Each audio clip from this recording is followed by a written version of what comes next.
Hello, today we're going to look at the traditional snake head tattoo design. We'll keep it simple, so we're going to start with one big circle. That's going to form the back of our head. And then on top of that, a nice big oval for the top jaw and the main part of the head. And then another oval from the same starting spot, slightly thinner. That's going to be our bottom jaw. I'm going to keep all these lines nice and light because they're just construction lines. As you can see, I've brought two lines down from that big oval to form the body of the snake.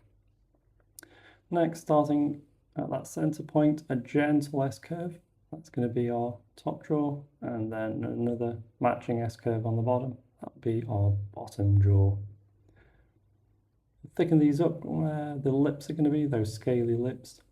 And then next up, a little triangle. That's going to be where our nose is going to be, and then an ellipse shape for where the eye is going to be. You can move these forwards or back, but that's where mine is today.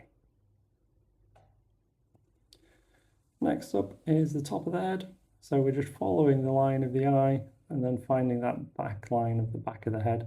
And that's going to give us the back of the top of the head. For the bottom jaw, again, finding the line and drawing in that curve there. It's kind of like the bottom jaw up to the side of the body. That's starting to look like a snake now. So snakes need fangs, fangs for the top, and then some fangs on the bottom. We'll just bring lines in for the moment to roughly indicate where they are. And sort of the gills at the back of the cheeks. And then for the forked tongue, just keeping the pencil on the side and just drawing in some gentle curves. Just thinking about where that forked tongue is going to be. Once we've got that, we've got the back of the mouth in, and that's most of our snake construction done. A couple of details now for scales, so the scales on the underside of the body, and then some more scales just on the top of the head. So I'll swap to a slightly darker pencil, and we'll now start doing some final lines. So we're going to start with the nose. So we took our triangle, and we'll now just gently make that triangle into a more curvy nose shape, and then we can start to get another little curve line following our construction lines. That's going to describe the top of the head all the way around to the back. Now we've got that in, we can put some scales on the top, just some gentle curves, making these exaggerated as you want. Now we've got the top of the head, we can add in some details for the eyes, so we'll find the bottom of the eye based on the ellipse we drew earlier. We'll get that eye pupil in, and we'll just put some shading in there. Makes it really come alive. For the lips, you often have these little scaly kind of lips, so we're just going to make little kind of C shapes. Start big at the back, and then as we move to the front of the mouth, we'll just make them smaller and narrower. And that will get our top jaw done. Same for the bottom, so more of these gentle kind of C shapes.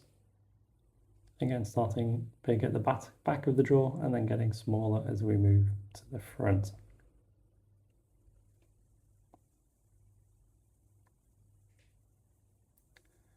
We can get the back of the cheek in with a couple of curved lines, and then we can get start to get these fangs in where we drew the lines earlier. So the near fang and then the far fang. The tongue, we'll just harden up the lines we've already drawn, and then because one of the bottom fangs is going to be in front of it, we can get that one drawn in before we draw the rest of the forked tongue. Some nice gentle curves, and that gives us the tongue. Back cheek, and then that little fang which is hiding behind the tongue. This line for the jaw linking onto the body, and then the scales underneath, kind of an upside down M shape. And you can add a little detail on at the end.